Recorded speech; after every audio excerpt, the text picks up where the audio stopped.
Bom dia, queridos irmãos, que a graça e a paz do Senhor Jesus estejam com todos nós.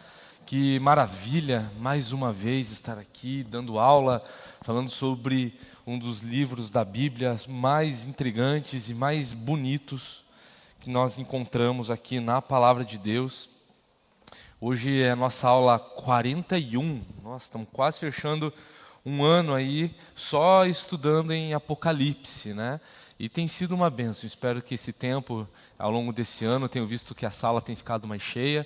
Então, espero que tenha estar sendo edificante na vida dos irmãos, essa exposição que a equipe pastoral tem feito com tanto amor, com tanto carinho, sobre um livro que, com certeza, fala da nossa esperança em Jesus Cristo, que fala sobre a nossa vitória que nós temos em Jesus Cristo, que nós podemos nos alegrar hoje, que é o início da eternidade que passaremos com o Senhor Jesus Cristo. Eu quero convidar os irmãos a abrir a palavra de Deus em Apocalipse 17. Semana passada nós lemos até o versículo de número 6, fizemos a leitura completa do capítulo, mas expomos aqui até o versículo 6. Hoje nós faremos novamente a leitura do capítulo todo e faremos a exposição do restante deste capítulo, que é a partir do versículo 7 até o versículo de número 18. Apocalipse 17, versículo 1 até o versículo 18. E diz assim a palavra de Deus: Um dos 7 anjos que tinham as 7 taças veio e falou comigo dizendo: Venha, vou lhe mostrar o julgamento da grande prostituta, que está sentada sobre muitas águas. Os reis da terra se prostituíram com ela, e os que habitam na terra se embriagaram com o vinho da sua prostituição. O anjo me transportou no espírito a um deserto e vi uma mulher montada numa besta escarlate, besta repleta de nomes de blasfêmia, com 7 cabeças e 10 chifres. A mulher estava vestida de púrpura e de escarlate, enfeitada com ouro, pedras preciosas e pérolas, tendo na mão um cálice de ouro transbordante de abominações e das imundícias da sua prostituição. Na sua testa estava escrito um nome, um mistério: Babilônia, a grande, a mãe das prostitutas e das abominações da terra. Então vi a mulher embriagada com o sangue dos santos e com o sangue das testemunhas de Jesus. E quando a vi, admirei-me com grande espanto. O anjo, porém, me disse: Por que você ficou admirado? Vou lhe explicar o mistério da mulher e da besta que tem as 7 cabeças e os 10 chifres e que leva a mulher. A besta que você viu era e não é mais, e está para emergir do abismo, e caminha para a destruição. E aqueles que habitam sobre a terra, cujos nomes não foram escritos no livro da vida, desde a fundação do mundo, se admirarão, vendo a besta que era e não é mais, mas tornará a aparecer. Aqui está a mente de quem que tem sabedoria. As 7 cabeças são 7 montes, nos quais a mulher está sentada. São também 7 reis, dos quais 5 caíram, um existe e o outro ainda não chegou. E quando chegar tem de durar pouco tempo. E a besta que era e não é mais, é também o 8º rei, mas faz parte dos 7 e caminha para a destruição. Os 10 chifres que você viu são 10 reis, que ainda não receberam reino, mas recebem autoridade como reis com a besta durante 1 hora. Estes têm o mesmo propósito e oferecem à besta o poder e a autoridade que possuem. Lutarão contra o Cordeiro, e o Cordeiro os vencerá, pois é o Senhor dos senhores e o Rei dos reis. Serão vencedores também os chamados, eleitos e fiéis que estão com o Cordeiro. O anjo disse ainda: As águas que você viu, onde a prostituta está sentada, são povos, multidões, nações e línguas. Os 10 chifres que você viu e a besta, esses odiarão a prostituta. Eles a deixarão devastada e nua, comerão as carnes dela e a queimarão no fogo. Porque Deus incutiu no coração deles que realizem o seu propósito, executem-no de comum acordo e deem à besta o reino que possuem, até que se cumpram as palavras de Deus. A mulher que você viu é a grande cidade que domina sobre os reis da terra. Vamos orar? Bondoso Deus, lemos a sua palavra. Pedimos ao Senhor a sua graça e a sua misericórdia, para que o Senhor ilumine o nosso entendimento. Que a aula de hoje seja também um desafio à nossa caminhada com Jesus.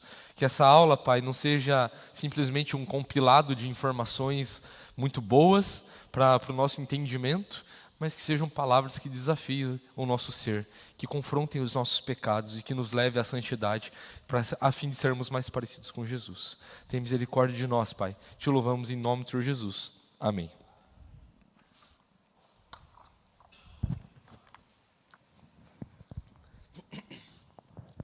Meus irmãos, como nós lemos aqui, está bem fácil de entender, né? Enfim, então acho que a aula está bem simples hoje, né? Aquele que era, não é mais, que está por vir, enfim, que tem o 8º rei. Então está tudo susto. Acho que a aula já pode encerrar aqui. Brincadeiras à parte. Meus irmãos, eu acredito que esse capítulo, como falei semana passada, seja um dos mais emblemáticos e um dos mais enigmáticos também do livro de Apocalipse. Por mais que se tenha aqui uma explicação do que são muitos símbolos que nós vimos até agora.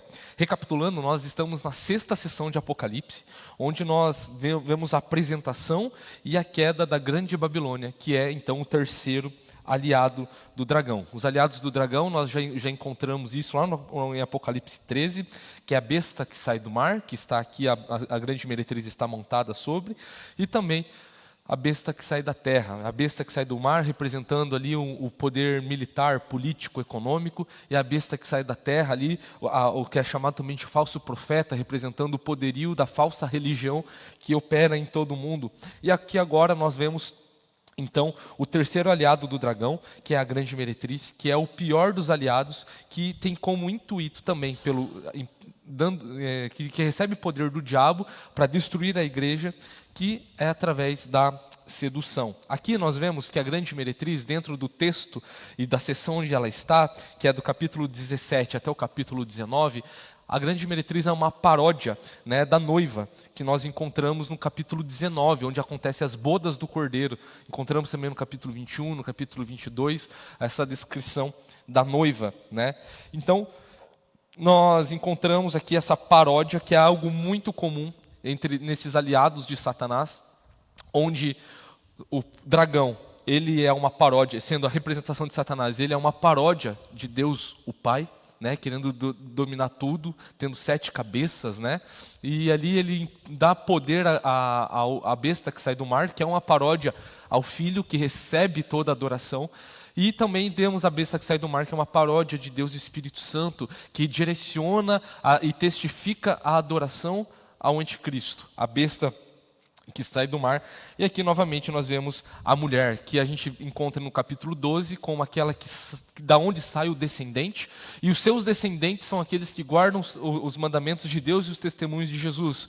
Isto é, a mulher em Apocalipse 12 é uma imagem, é um símbolo daquilo que é a igreja ao longo de toda a história. Então nós vemos outra mulher aqui no deserto, de uma forma muito semelhante que encontramos em Apocalipse 12.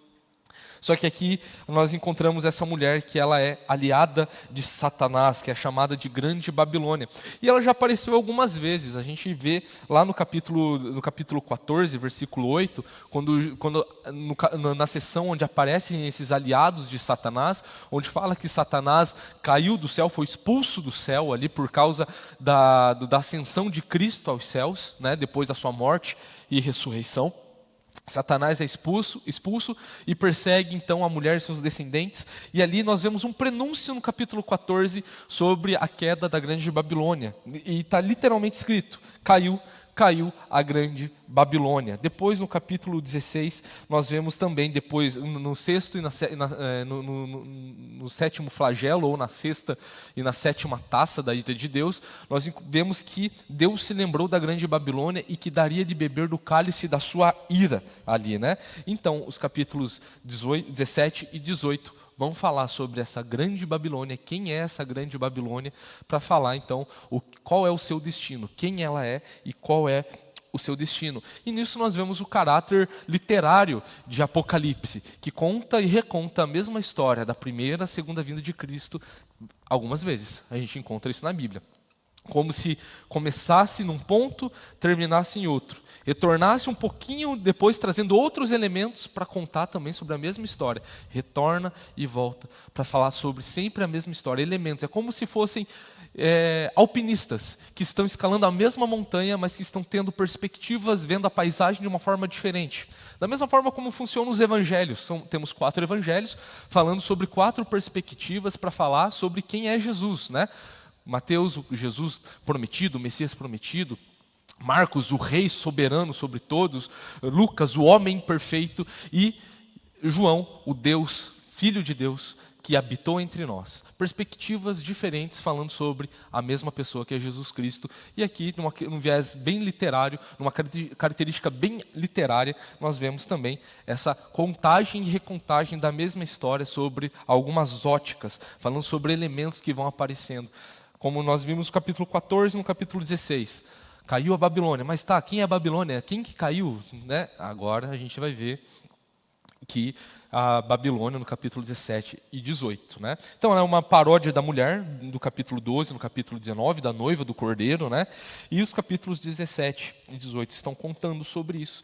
E sintetizando o que é a grande Babilônia, ela é um símbolo do sistema luxurioso que influencia o mundo e a busca pelo prazer e poder para manter os ímpios na incredulidade e desviar os crentes da santidade. Dificilmente alguém sobrevive ou alguém consegue lutar contra esses 3 aliados de Satanás, não é verdade?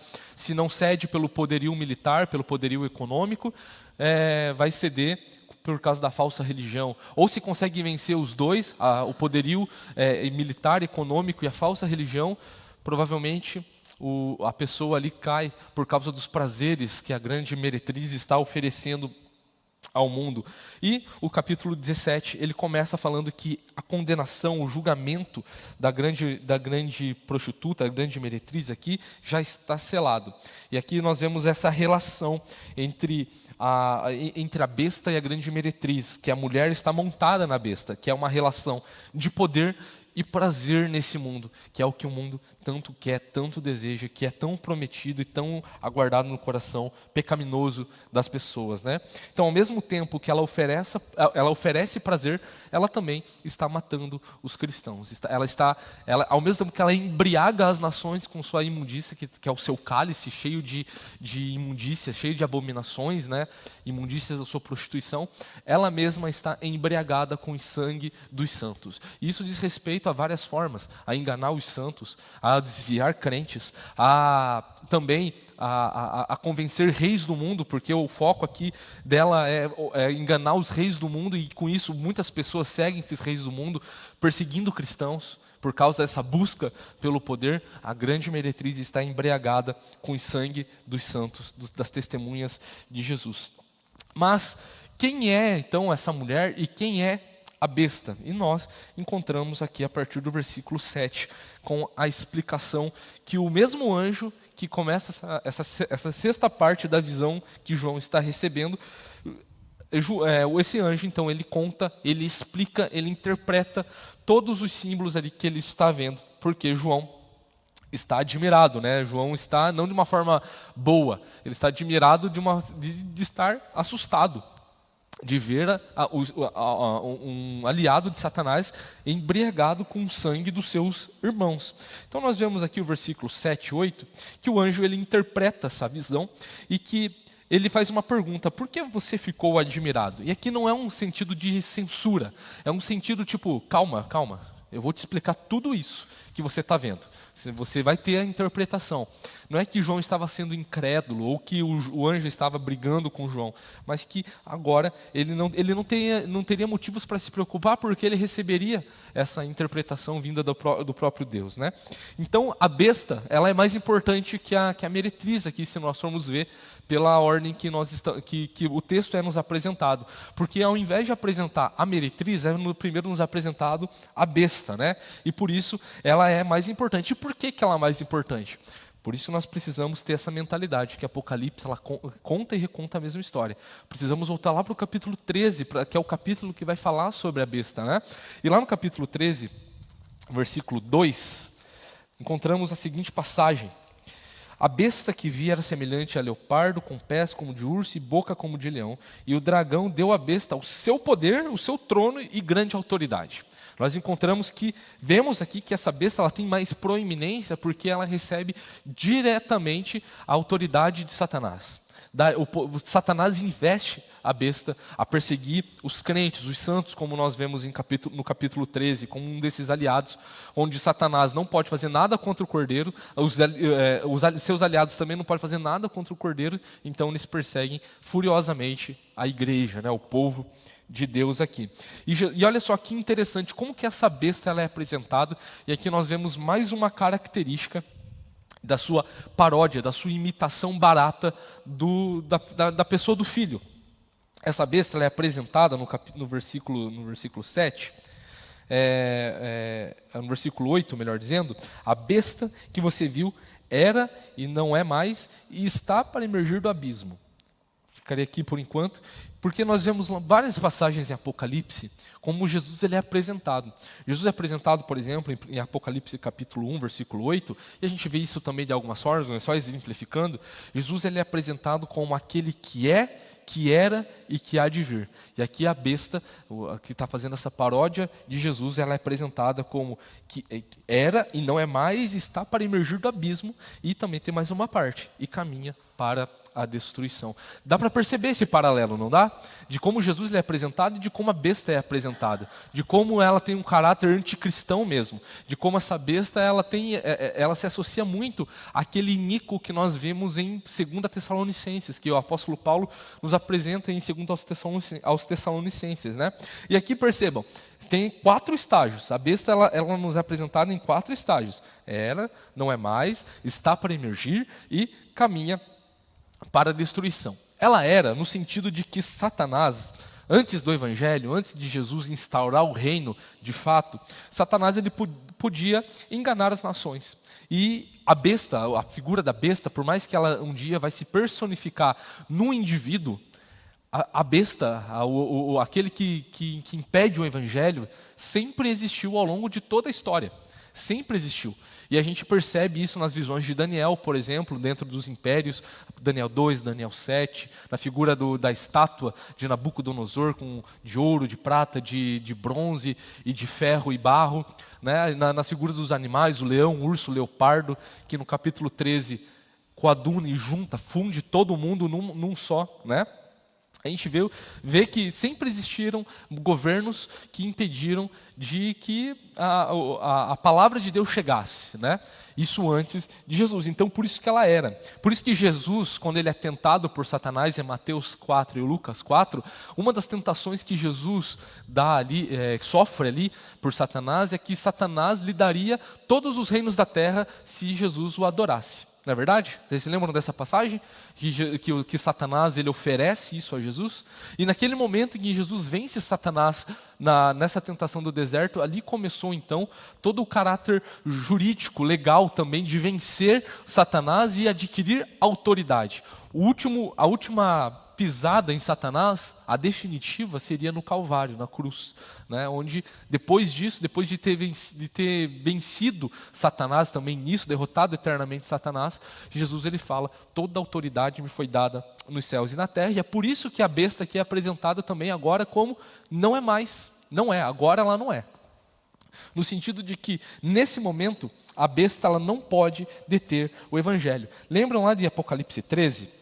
Versículo 3, que essa besta ela nos é apresentada também, algumas de suas características. O versículo 3 fala que uma das cabeças da besta parecia ter sido golpeada de morte, mas essa ferida mortal foi curada.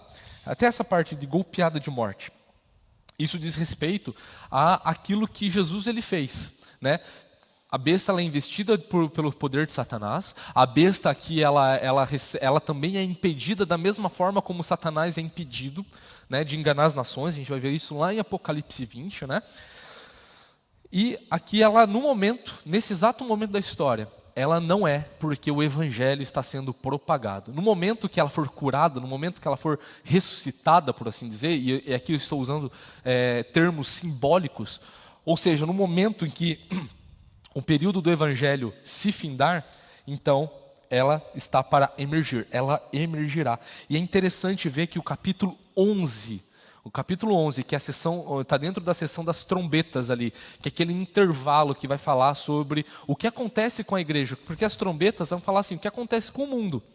Estão recebendo o juízo de Deus, estão recebendo advertências para o arrependimento, mas e a igreja? Temos o capítulo 10 e o capítulo 11 de Apocalipse para falar naquela sessão o que a igreja está fazendo. E um dos símbolos que é usado no capítulo 11 são as duas testemunhas. O versículo 7 vai falar sobre a besta. Lembra aquele caráter literário de Apocalipse? Vai contar a mesma história e sempre cita alguma coisinha na sessão anterior, mas na próxima sessão vai falar o que é. A besta ela aparece a primeira vez lá no capítulo 11, versículo 7. Vamos ler lá comigo? 11, versículo 7, diz o seguinte: quando tiver então concluído o testemunho, aqui falando sobre as duas testemunhas, né? Quando tiver então concluído o testemunho que devem dar, a besta que surge do abismo fará guerra contra eles. A besta vencerá e matará as testemunhas. De uma forma muito semelhante que encontramos em Apocalipse 13, versículo 7 e 8, que a besta ela faz guerra contra os santos e as vencem, né? E aqui nós vemos também em Apocalipse 17, que ela emerge da mesma forma que a besta emerge aqui no capítulo 11. Né? Então, está falando sobre a mesma coisa, só que em momentos diferentes. Momentos que vão estar sendo agregados, puxando mais detalhes sobre o que foi falado anteriormente. Né? Então, ela está para emergir, né? Que é o fim do tempo do Evangelho. A gente viu no capítulo 11 ali, quando as duas testemunhas tiverem feito o que tinham que fazer, surge então a besta. Ou seja, acaba o tempo do Evangelho, então isso é retirado. Né? Existem várias interpretações daquilo que detém o poder do anticristo. Né? Lá em 2 Tessalonicenses nós encontramos que existem aquele e o que detém o poder represório de Satanás. Existem muitas interpretações, acreditamos que seja o Evangelho ali ao que o apóstolo Paulo está se referindo, para que então venha a apostasia, venha a manifestação do homem da perdição e tudo mais, né? E caminha para a destruição. Lá em Apocalipse, aqui nessa mesma sessão que nós estamos estudando, a sexta sessão, Apocalipse 19, que é o último capítulo dessa sessão que nós estamos vendo a grande meretriz, o versículo 20, quando Jesus ele vem glorioso junto com a igreja, fala que, mas a besta foi presa, e com ela foi preso o falso profeta, que com os sinais feitos diante da besta seduziu aqueles que receberam a marca da besta e eram os adoradores à sua imagem. Os dois foram lançados vivos dentro do lago de fogo que queima com enxofre. Então caminha para a destruição, nesse aspecto, que a besta é nos apresentado. Era porque, ao ser investido por Satanás, enganava as nações, exceto Israel, que era a nação peculiar de Deus. A partir do momento que se inaugura o Evangelho, inaugura então o reino de Deus, por isso que nós defendemos que o tempo, o milênio, é esse período onde o reino de Deus é estabelecido. Por isso que nós entendemos isso como um termo simbólico, onde existe a pregação do Evangelho. E no final do milênio, Satanás é solto, então, para que então volte a enganar as nações, que é esse momento que o anticristo está atuando, está perseguindo e vencendo os santos. Né? Então, percebam também que, novamente, aparece o mesmo termo que já vimos algumas vezes, inclusive em Apocalipse 13, né? Versículo 8 vai falar que aqueles que habitam sobre a terra, cujos nomes não foram escritos no livro da vida, desde a fundação do mundo, se admirarão, vendo a besta que era e não é mais, mas tornará a aparecer. Esse termo, habitantes da terra, ou aqueles que habitam sobre a terra, é um termo simbólico que nós encontramos algumas vezes na Bíblia. Aqui em Apocalipse, melhor dizendo, que diz respeito aos ímpios, é um sinônimo para ímpios. E também são aqueles que não têm os nomes, cujos nomes não foram encontrados no livro da vida desde a fundação do mundo. Né? Então, é importante esse apontamento aqui dentro do texto, de que cujos nomes não foram escritos no livro da vida desde a fundação do mundo. Se fossem todos os habitantes da terra, então faria sentido falar que a igreja não está nesse momento. Mas quando na literatura é discriminado quem são esses habitantes da terra, por que falar que são os que adoraram são aqueles que não têm o nome no livro da vida? Porque tem gente que tem o nome no livro da vida junto com isso, que não estão adorando a besta. Então nós não podemos cair na equivocada interpretação que nossos irmãos dispensacionalistas fazem, de achar que a igreja não passa pelo período tribulacional. não passa pela grande tribulação, que a igreja é arrebatada antes, né? Fazendo assim, e essa interpretação é baseada na distinção entre Israel e a igreja, onde Deus ele tem dois povos, onde a igreja, o período da igreja, a dispensação da graça, por assim dizer, é um parênteses na história, que Deus um dia vai voltar a tratar com Israel na grande tribulação. Nós não podemos cair nessa equivocada interpretação, tá bom? Porque nós encontramos na Bíblia muito respaldo para que a igreja ela vai passar sim pela grande tribulação e precisamos estar firmes se acontecer na nossa geração isso, né? A igreja está reinando com Cristo no céu hoje e a igreja continua militante aqui na terra, né?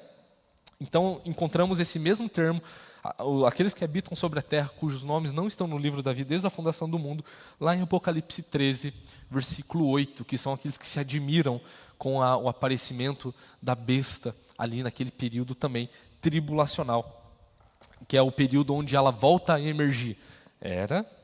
Agora não é, mas voltará a emergir e caminha para a destruição. Encontramos também no versículos 9 a 11, que é a mesma coisa que encontramos lá sobre a marca da besta. A marca da besta. Aqui está a mente que tem sabedoria.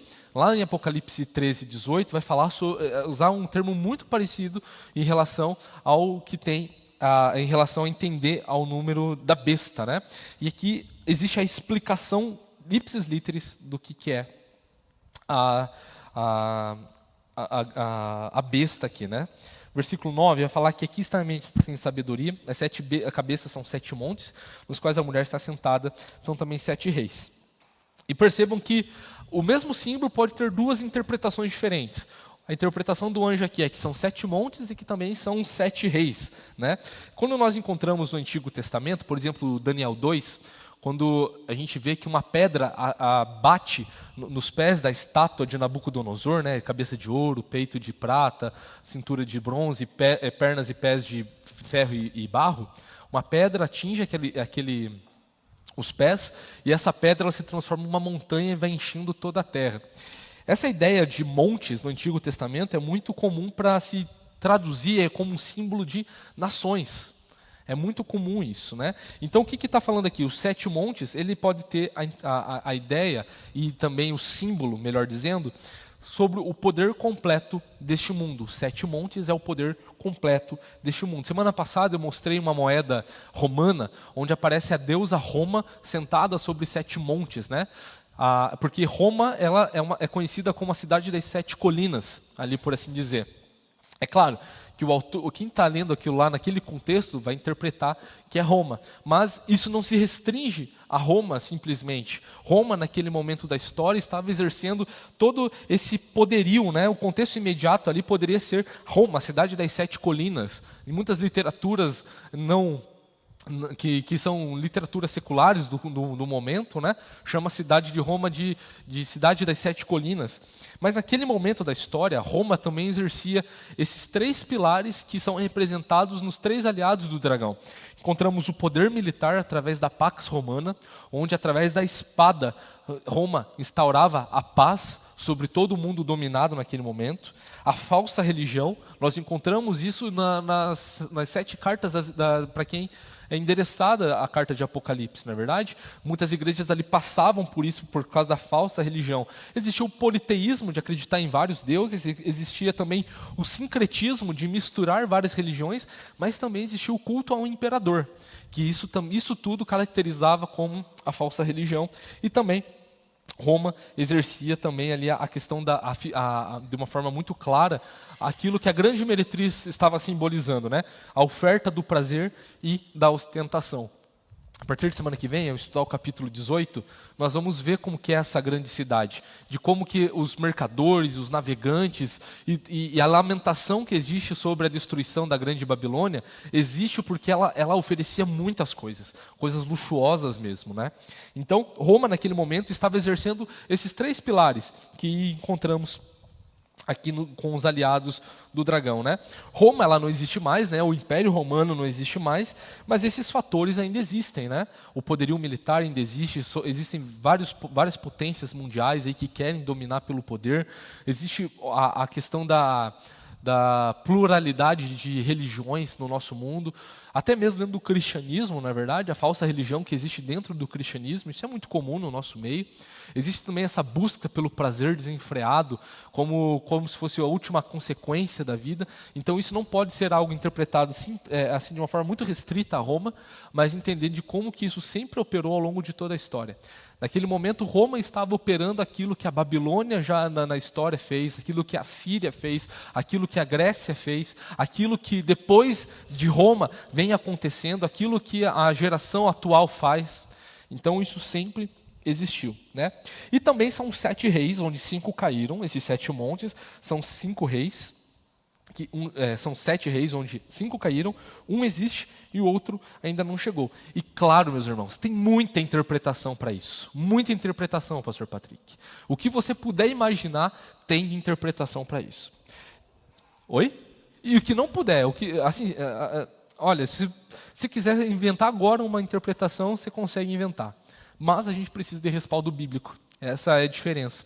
Existem interpretações, por exemplo, sobre ser dinastias romanas. Por exemplo, existiu a dinastia dos reis, a dinastia do Senado, a dinastia da República, do Triunvirato, dos tribunais militares, isso ao longo da história do Império Romano ali, né? Também existe a ideia, a interpretação de que está se referindo a imperadores romanos. Qual que é o problema disso? O problema de falar que são dinastias romanas é que fica restrito. E fica ali naquele momento. Perdeu-se o sentido, então, de falar de algo futuro que vai acontecer e que tem acontecido ao longo dos 2000 anos, onde a igreja precisa ser edificada por esse texto também. Não se faz sentido. Imperadores romanos. Existem várias possibilidades, por assim dizer. Mas como? Como que a gente interpreta através dos imperadores romanos? Por qual imperador romano a gente começa a contar que são os 10 reis, por exemplo? Né? Quais eu devo considerar? Porque tiveram imperadores romanos que reinaram muito pouco. Eu devo considerar esses? Então ainda é muito obscuro interpretar por esses elementos, né? Então acredito ser a melhor interpretação entender que esses reis, na verdade, são sinônimos de reinos também, né? Então a besta em Apocalipse 13, e vamos retornar lá no versículo 2, né? Versículo 2, Apocalipse 13, diz que a besta que viera semelhante a leopardo, olha, prestem atenção nos animais, leopardo com pés de urso e boca como de leão, né? 3 animais. Se nós formos lá para Daniel capítulo 7, nós vamos ver que existem 4 animais. Um leão com asas, um urso com costelas na sua boca, né, e patas de ferro, né, garras de ferro, e também um leopardo com 4 cabeças e asas ali, né, e depois uma quarta besta que era admirável, era terrível essa quarta besta, né. Então representando, claro, impérios mundiais. O capítulo 7 de Daniel, versículo 17, Daniel 7, versículo 17, ele nos dá a interpretação do que é esse texto. Esses grandes animais, que são 4 reis que se levantarão da terra. O texto mesmo fala, o anjo ali conversando com Daniel também interpreta isso daí dessa forma, né? Onde o leão é o símbolo de Babilônia, onde o urso é o símbolo do Império Medo-Persa, onde o leopardo é o símbolo do Império Macedônico, por isso 4 cabeças, porque o Império Macedônico, depois da morte de Alexandre o Grande, se dividiu em 4 dinastias de generais, né? Então, tem tudo a ver. E depois, o animal indescritível que Daniel vê ali é o Império Romano, que veio depois do Império Grego Macedônico, né? Então, 5 caíram, né? 5 caíram. O primeiro que a gente deve contar, desses grandes impérios que já caíram, o primeiro a gente precisa começar lá em Gênesis. Lá em Gênesis capítulos 10, nós encontramos então a Torre de Babel. Lembram da Torre de Babel? Ali foi a primeira grande tentativa e o primeiro grande império sobre a Terra, onde a humanidade se concentrava num só lugar e por isso que queriam construir uma torre para chegar ao céu, né? O Império de Nimrod ali, né? Babel, ele é um nome que embrionário da palavra, do nome Babilônia. Babel, Babilônia, tem tudo a ver. É a primeira expressão imperial que nós encontramos na história, segundo a Bíblia, né? Depois disso, séculos depois, nós vemos o Império Assírio, já são dois. O Império Babilônico, o Império Medo-Persa e o Império Greco-Macedônico. 5 caíram. O Império Romano, esse existe, um existe, e o outro ainda não chegou, mas tem de durar pouco tempo. A questão é, qual é esse império? Existiram várias tentativas, na verdade, ao longo da história de ter outros impérios. O último que a gente conseguiu ver aqui, por exemplo, foi o Império do Kaiser, né? Ou o terceiro Reich, que foi a tentativa de Hitler de dominar o mundo, né? Se Hitler tivesse ganhado, talvez ali começasse um outro império, né? Mas não ganhou. Mas sempre existiram tentativas de se iniciar impérios ao longo da história, né? Mas ainda está por vir, ainda não surgiu, esse ainda não chegou também no nosso tempo. Acreditamos que logo isso possa acontecer, claro. É muito falado sobre unificação de nações, é muito falado sobre centralizar governos e tudo mais, e é sempre usando pautas muito comuns, como a paz acima de tudo, trazer estabilidade econômica para o mundo inteiro. É muito falado sobre isso hoje em dia, né? Algo que vem sido falado nas últimas décadas, e agora cada vez mais tem se falado mais sobre isso. E esse último ele dura pouco, porque Satanás, ele sabe que é aquele que investe a besta de poder, ele também tem pouco tempo. Capítulo 12, versículo 12, vai nos falar que Satanás tem pouco tempo. E esse pouco tempo a gente já falou. A gente pode recapitular isso em aulas que nós já falamos, mas resumindo, são aquelas expressões, aqueles números de tempo simbólicos, como 42 meses, lembram disso? 1260 dias, tempos e metade de um tempo, tudo símbolos para falar que se referem a 3 anos e meio, que é metade de uma semana de tempo, numa linguagem profética e simbólica aqui em Apocalipse e também no Antigo Testamento, né? Onde a primeira metade fala sobre o tempo do Evangelho e a segunda metade fala sobre o tempo da ação do diabo. Lá em Apocalipse 11, por exemplo, esse tempo é trazido como 3 dias e meio. Lembram disso? O dias ali é para dizer, é um curto tempo, é pouquíssimo tempo que isso vai acontecer, né? Mateus 24, Jesus fala que se aqueles dias não fossem abreviados, nenhuma carne se salvaria, mas por causa dos eleitos que isso foi feito, não é verdade? Lembram dessas passagens? Temos aula falando sobre isso, principalmente quando nós estudamos Apocalipse 11, tá bom? Para quem quiser recapitular isso aí depois, né? Então, o 8º rei, que é a besta, ela é a personificação desses poderes, ou seja, ainda virá mais um império que durará pouco tempo, e como expressão encarnada desse último império, vem a besta, que carrega tudo o que os outros impérios trouxeram até os dias de hoje, né? E tudo isso caminha para a destruição. A ideia aqui não é que esse 8º rei será algum dos imperadores ao longo desses impérios. Não, é que eles vão trazer tudo o que há de pior. Esse 8º rei, que é a besta, é o que vai trazer de pior de todos esses impérios, que é o autoritarismo através da espada. Porque, por exemplo, a marca da besta, cria-se na mentalidade, ainda mais no nosso contexto ocidental, de que a marca da besta é algo que vai ser assim, nossa, eu quero tudo. Mas a gente vê que a marca da besta é imposta. Em Apocalipse 13, se os irmãos lerem Apocalipse 13 com atenção, vão ver que é implantado, é posto, é feito através de um poder autoritário da besta sobre aqueles que habitam sobre a terra, né? Então, o 8º rei, que é essa besta, ela vai trazer ali então tudo o que é de ruim que os outros anteriores tinham, né? E o capítulo 12, o versículo 12, versículo 14, vai falar sobre 10 reis, né? O 10 ele é o número de completude, então a gente viu isso já algumas vezes aqui, onde não devemos compreender como 10 reis literais aqui, mas que são reinos auxiliares, ou seja, todas as nações do mundo, em relação a espaço, 10 diz respeito à relação de espaço e de tempo, muitas vezes. Então, o número 10 é um número simbólico para falar que todas as nações do mundo vão estar ali servindo o propósito e a vontade da besta, né? A visão de Daniel 7 também aparece lá 10 chifres, né? No quarto animal, onde depois nesses 10 chifres surge um pequeno chifre que profere blasfêmias, né? E faz guerra contra os santos, né? Dentro desses 10 chifres aparece mais um chifre pequeno, onde oferece ali então batalha, guerra contra os santos do Altíssimo, né? E esses chifres, eles recebem a autoridade de Deus por 1 hora, não é 60 minutos. A expressão aqui, 1 hora, diz respeito a um tempo muito curto, a um momento, a um período, né? Muito determinado, muito claro aqui, né? Um breve período, né?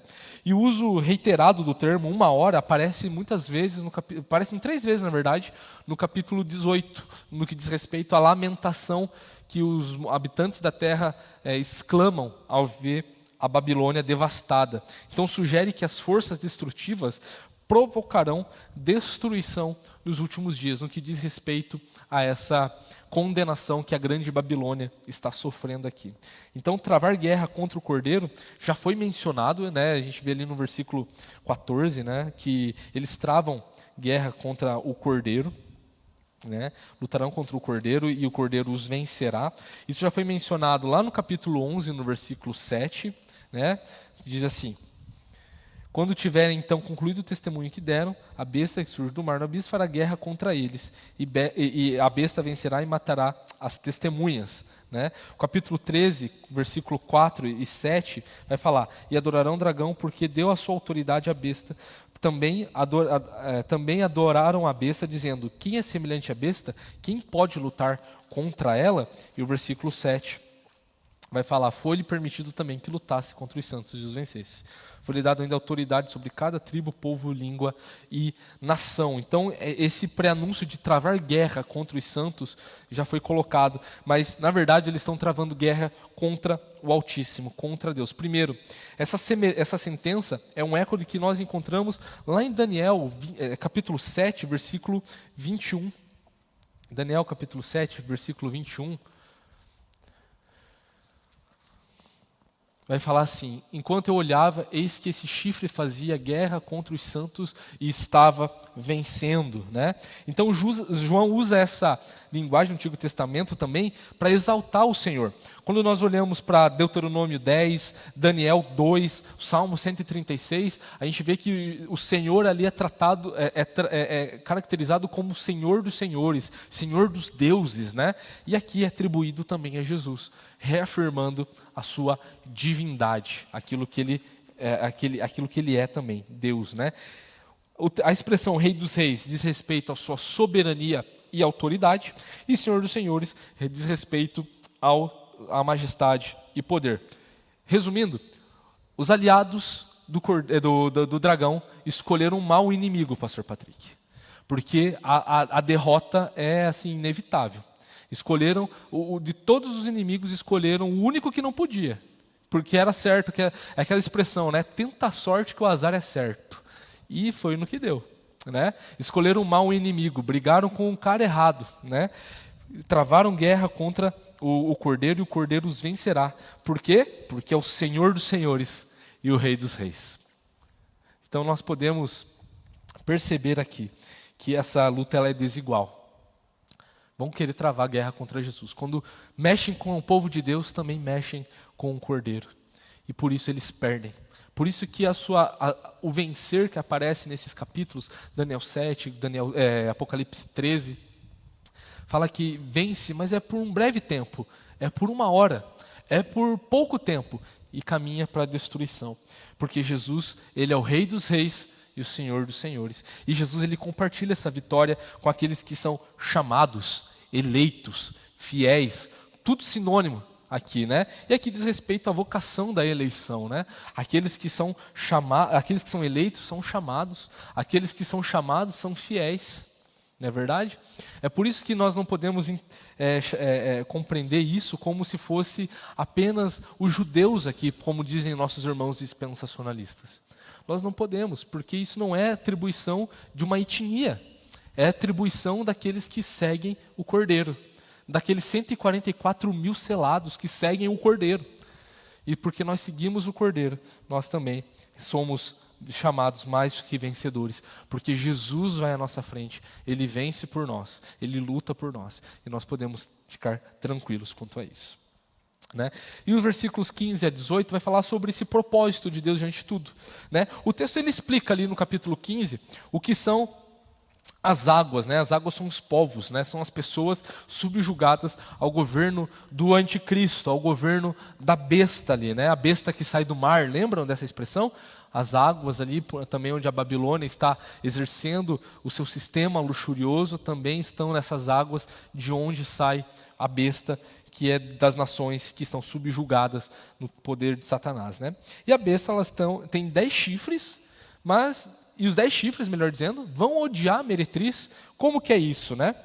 Nós podemos interpretar de algumas formas essa rebelião que a besta, que está sendo montada pela grande meretriz e seus chifres, essa rebelião contra a própria meretriz, né? As nações que perseguem esses alvos econômicos, né, que querem a busca pelo poder, pelo prazer a todo custo, elas fazem isso em detrimento de outras coisas, elas precisam abrir mão de outras coisas, né? E quando virem o seu infortúnio de seguir o prazer a qualquer custo, no final dos tempos, vão ver que isso não valeu a pena. Vão querer descontar a sua raiva, a sua frustração em alguém. Por isso que existem muitos termos simbólicos ali, né? Comerão da sua carne, queimarão, né, o restante. A gente vê ali no versículo 16, né? Os 10 chifres que você viu e a besta, eles odiarão a prostituta, eles a deixarão devastada e nua, comerão as carnes dela e queimarão no fogo, né? E a queimarão no fogo. Dizendo que, tipo, eu fui seduzido, não valeu a pena. Não valeu a pena, porque como a gente vê lá na abertura do 6º selo, os reis da terra percebem ali o infortúnio que eles, de onde eles estão. Eles estão agora diante da ira do Cordeiro. Apocalipse capítulo 6, no 6º selo, vai falar sobre isso. Que eles vão tentar fugir, não vão conseguir, porque é chegada também a ira do Cordeiro. Eles reconhecem isso. Percebem que não valerá a pena, mas aí já vai ser tarde demais, né?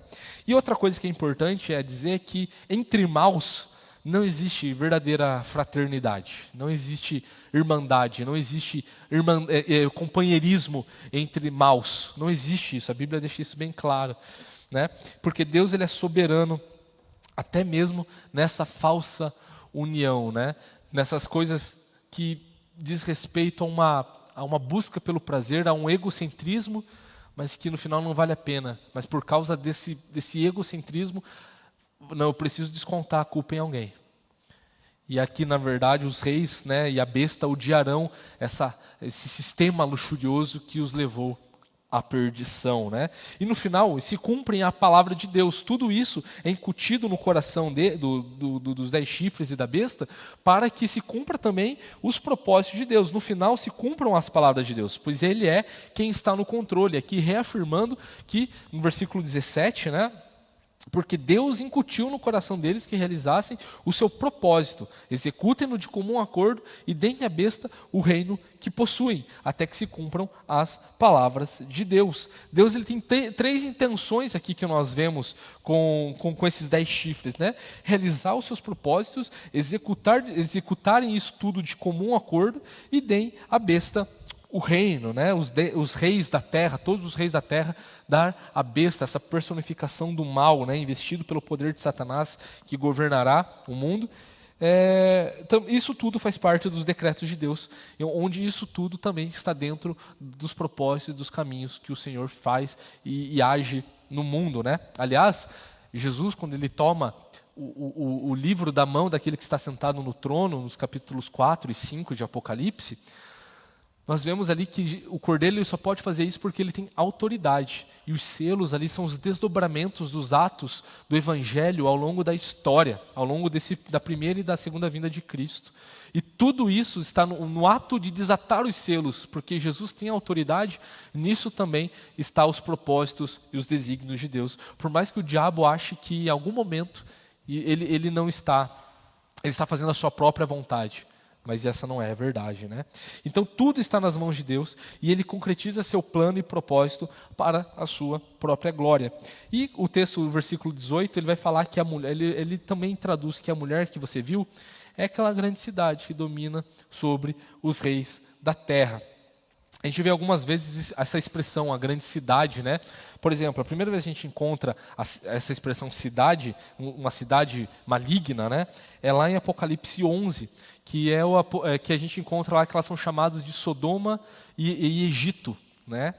Trazendo símbolos ali para falar sobre a escravidão do pecado e também sobre a sua luxúria, a sua busca por prazer, né? E aqui é trazido como Babilônia, como a gente já viu no capítulo 14, no capítulo 16, estamos vendo no capítulo 17 e continuaremos a ver no capítulo 18. E tudo isso já pré-anunciando uma outra cidade, é uma paródia de outra cidade. A Babilônia, ao mesmo tempo que ela é paródia da igreja, e ela é trazida como uma mulher, ela também ela é uma paródia de uma cidade que também simboliza a igreja, a Nova Jerusalém, que já é o assunto da próxima sessão. Olha só, a Babilônia aqui é apresentada como uma cidade, também sendo símbolo da igreja aqui na figura da mulher. E depois, lá no novo céu e na nova terra, nós encontraremos também uma outra cidade, que tenha toda a igreja reunida ali também. Então, já, de uma forma muito sutil, o Apocalipse já está nos apresentando a próxima sessão. O que falta ainda para se concretizar? O que falta ainda para contar aqui? Né? O Apocalipse 21 e 22 vai estar nos falando dessa maravilhosa cidade, sem prostituição, sem imundícia, sem pecado, que é a nova Jerusalém celestial, que nós estamos aguardando. Não é isso que nós aguardamos? Novos céus e nova terra? Por isso que nós devemos nos manter santos e irrepreensíveis, como Pedro nos ensina na sua primeira carta. Nós precisamos andar dessa forma. Para João, naquele momento, essa grande cidade, claro, era Roma, que tinha o poder militar, que tinha a falsa religião, que exercia o sistema luxurioso sobre o mundo, nas suas mercadorias e na sua facilidade por busca pelo prazer. Mas isso sempre aconteceu. Isso tudo está em qualquer cidade do mundo. Isso está em Curitiba, isso está aqui no Tarumã. Isso aqui está na cidade de onde você veio, na cidade de onde você está nos assistindo. Isso tudo está acontecendo hoje. Não podemos ser ingênuos de achar que isso é meramente futurista, mas que isso tenha acontecido ao longo de toda a história, pois todos os crentes, e nós estamos nessa cidade, as duas testemunhas estavam na cidade testemunhando, né, e depois elas são mortas pela besta, depois que elas terminam a sua missão. Da mesma forma, nós estamos num mundo onde ser testemunha de Jesus é sinônimo de ser odiado. Jesus mesmo ele fala isso: vocês me chamam bem, vocês me chamam de mestre e vocês fazem isso muito bem. Por isso, não achem que o mundo vão amar vocês, porque se eles me odeiam, vão odiar vocês também. Por causa do Evangelho, que fala sobre os pecados que a grande Babilônia está embriagando a todas as civilizações, ao longo de toda a história, sempre existiu, desde a queda do homem até o último momento, ela vai continuar sendo a rainha deste mundo, como nós encontramos no capítulo 18, como os habitantes da terra a chamam, e nós podemos ficar tranquilos nesse aspecto, não negligentes, mas tranquilos, de que nós temos vitória em Jesus. A grande Babilônia, a besta, o falso profeta, o dragão, a morte, o inferno vão batalhar contra Jesus, mas perderão. O Cordeiro vai vencer. Por quê? Porque ele é Rei dos Reis, Senhor dos Senhores. E junto com ele vencem aqueles que são chamados, aqueles que são eleitos, aqueles que são fiéis. São nos méritos de Jesus que nós encontramos a nossa verdadeira vitória. E percebam, nós vamos falar agora sobre estamos falando sobre a queda da grande Babilônia. Primeiro ela está sendo apresentada. Semana que vem nós vamos ver essa queda sendo concretizada. Mas percebam a ordem dos inimigos de Jesus que vão sendo apresentados. Quando nós vemos o quarto selo, é nos apresentado a morte seguida pelo inferno. Quando o Satanás ele é expulso do céu, ele levanta o anticristo e o falso profeta. Então nós já vemos aqui 5 inimigos. O inferno, a morte, o dragão, a besta que sai do mar, o falso profeta. Nós vemos agora a grande meretriz, o 6º inimigo, por assim dizer, de Jesus Cristo. E percebam que agora, nessa ordem inversa, eles vão caindo. Primeiro a grande Babilônia, depois a besta e o falso profeta, depois o dragão, lá no capítulo 20, e depois, definitivamente, a morte e o inferno vão ser condenados também. Percebam essa característica literária de Apocalipse. Nós fomos apresentados a todos os inimigos de Cristo. E agora, numa ordem contrária, numa ordem onde agora o último a ser apresentado vai ser o primeiro a ser destruído, isso nos será apresentado daqui em diante, para a glória do Senhor Jesus. Meus irmãos, que esse tempo de pergunta seja um momento de perguntas, de respostas. Espero que tenha sido algo esclarecedor, mas se você tiver alguma pergunta, possa fazer algum comentário. No YouTube também, se tivermos algum comentário, alguma pergunta, esse é o momento para nós conversarmos.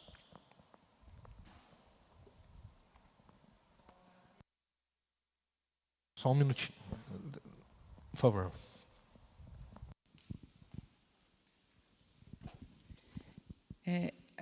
A gente pensa no seguinte, a besta, a gente pode pensar que a besta é o poder político, né, que na verdade existe no mundo, e a grande meretriz é o poder religioso corrompido. Me corrija se eu estiver errada.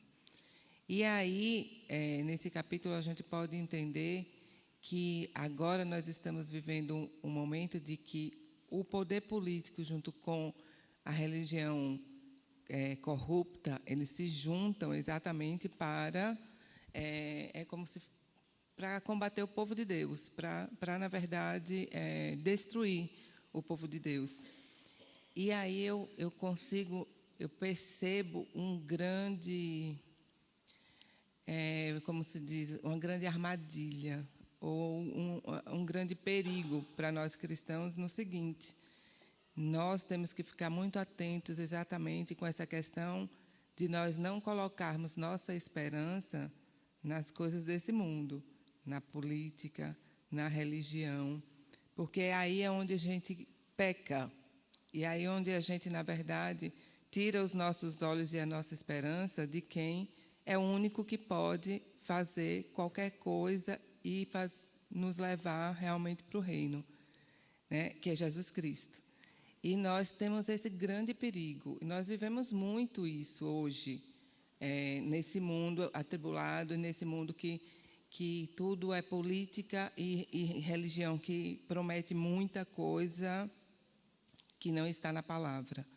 E aí a gente cria esse grande perigo da gente botar a nossa esperança naquilo que não é Cristo, né? E é bem o que eu consigo enxergar nessa parte de Apocalipse, é exatamente esses poderes se juntando e o povo de Deus, na verdade, perdendo exatamente o seu foco naquilo que precisa ser, que é Jesus Cristo.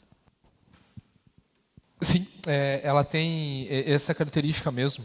É muito emblemático essa figura, né, esse símbolo, onde a meretriz está montada na besta, onde a meretriz ela é o sistema luxurioso que influencia esse poder político.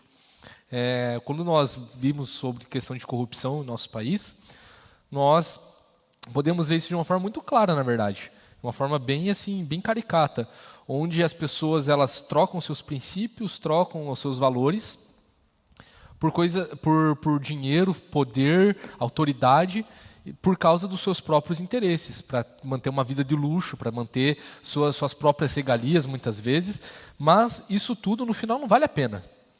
E é nesse aspecto que os 10 chifres e a besta odiarão a grande meretriz, a matarão, deixarão nua, comerão da sua carne e a queimarão, né, no fogo.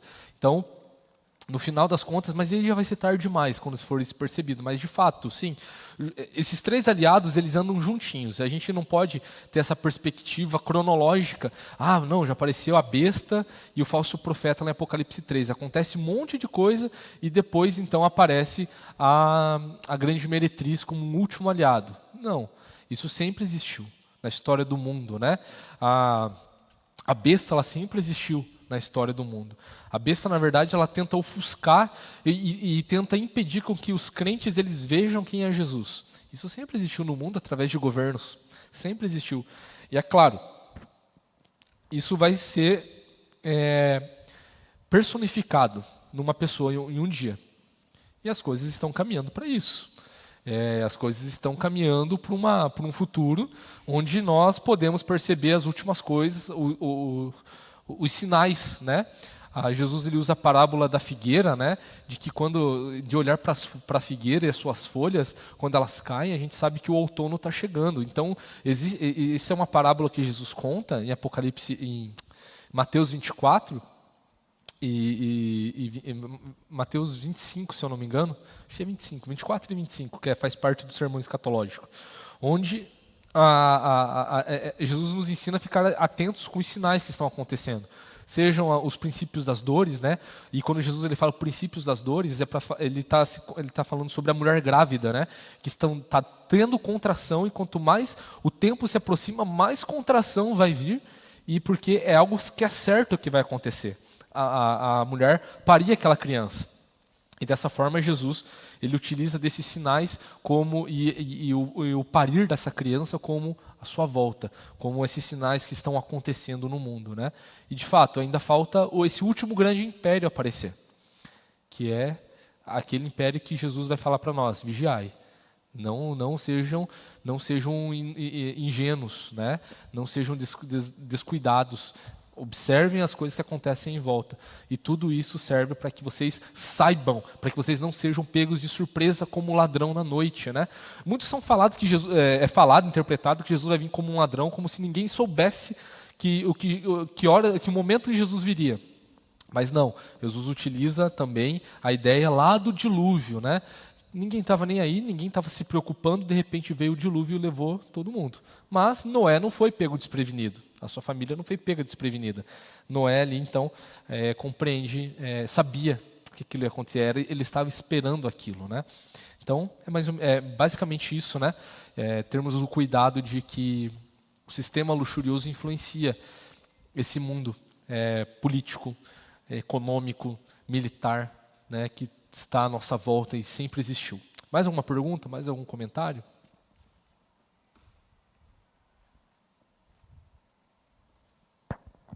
No YouTube temos alguma coisa? Não? Não temos no YouTube? Mais algum comentário? Mais alguma pergunta? Dou-lhe uma. Dou-lhe duas. Então, espero, meus irmãos, que tenha sido uma aula muito proveitosa, mas para que reforcemos no nosso coração de que vale a pena viver uma vida de santidade.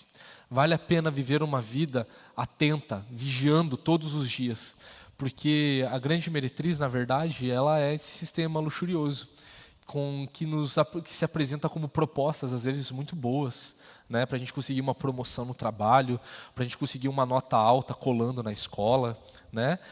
A grande meretriz está nessas sutilezas, nessas coisas prazerosas que seduzem e que desviam os crentes da santidade e que mantêm os ímpios na incredulidade. Não sejamos negligentes, não sejamos ingênuos, não sejamos bobos de achar que o diabo, porque ele sabe que ele está derrotado, não achem que ele está, aceitando isso tão bem ao longo da história. Muito pelo contrário. O fato do diabo não poder mais enganar as nações hoje é porque ele não pode impedir que o evangelho seja proclamado. Mas ele continua com suas ardilosidades. Ele é o leão que está ao nosso lado, ao nosso derredor, prontinho, assim, prontinho para nos tragar, prontinho para nos levar. E nós precisamos nos apegar a Jesus a todo tempo, a todo momento, sabendo que somente em Jesus, que é o Rei dos Reis, o Senhor dos Senhores, nós temos a vitória garantida. É Ele que nos chama de chamados, é Ele que nos chama, né, para o seu evangelho, para o seu reino, da sua maravilhosa luz, como nós aprendemos hoje na nossa devocional matinal aqui. Nós somos aqueles eleitos, amados desde antes da fundação do mundo, como aprendemos em Efésios. Nós somos os fiéis, porque nós guardamos os testemunhos de Jesus e os mandamentos de Deus. Que Deus que Deus continue nos abençoando e que a nossa vida seja de mais profunda intimidade todos os dias. Não cedamos às tentações, não cedamos a negligenciar o nosso tempo para as coisas de Deus. Que sejamos firmes, fiéis, testemunhas do Deus Altíssimo, porque esse mundo ele precisa ouvir sobre esse Rei dos Reis e Senhor de Jesus. A Jesus toda a glória. Vamos orar? Bondoso Deus, muito obrigado, porque o Senhor é o Rei dos Reis e o Senhor dos Senhores. E em Ti nós encontramos a vitória. Em Ti, Deus, nós somos protegidos. Sem Ti, Deus, nós somos tragados. Sem Ti, nós somos destruídos. Sem Ti, Deus, nós estamos junto com os ímpios, adorando, Pai, a besta, adorando esse governo mundial que existe, sempre existiu. Sem o Senhor, Deus, nós estamos condenados. Sem o Senhor, nós somos filhos da ira, Pai. Mas obrigado porque o Senhor nos chamou do reino das trevas para o reino da sua maravilhosa luz. O Senhor nos transportou para o reino de Cristo. E te louvamos por isso, porque nós podemos viver esse reino hoje. Esse reino que também nós estamos aguardando a sua plenitude, na sua volta gloriosa. Obrigado, Jesus, porque no Senhor nós somos mais que vencedores. E não existe qualquer circunstância ou qualquer ser, Deus, que possa nos separar do seu grande amor. Obrigado, Jesus, porque o Senhor tem nos guardado, o Senhor tem nos livrado, Pai, de todo o mal. Continue a nos proteger, Deus, não deixe que nós sejamos ingênuos. Não faça de nós, Deus, também pessoas que envergonhem o testemunho que nós devemos dar do Senhor, que sejamos arautos do seu evangelho e instrumentos nas suas mãos para que muitos ainda venham a participar e fazer parte desse reino maravilhoso, Deus, entendendo que sem o Senhor eles estão perdidos e que estão desesperados sem o Senhor. Continue a cuidar de nós, continue a nos abençoar. Abençoe, Senhor Deus, a nossa semana, abençoe, Deus, o nosso resto de dia, e que o Senhor seja glorificado em tudo que nós formos fazer, e que nisso tudo possamos encontrar alegria no Senhor, Pai. E nós com certeza iremos encontrar, porque aquele que começou a boa obra em nossa vida é fiel e justo para concluir até o dia de Cristo. Te louvamos, Jesus, porque o Senhor é o nosso Deus, o Senhor é o Rei dos Reis e o Senhor dos Senhores, e é tudo em nós e para nós, Deus. Te louvamos em nome do Senhor Jesus. Amém. Meus irmãos, que Deus assim nos abençoe. Lembrando que às 6 horas, hoje temos nosso encontro de oração, né? Conduzido pela nossa UPA. Olha só que coisa maravilhosa, né? Então participem, que vai ser um momento de bênção. E às 7 horas temos o nosso culto vespertino aqui no templo. E se assim Deus quiser, nós nos encontramos mais tarde. Deus nos abençoe e tenha um resto de dia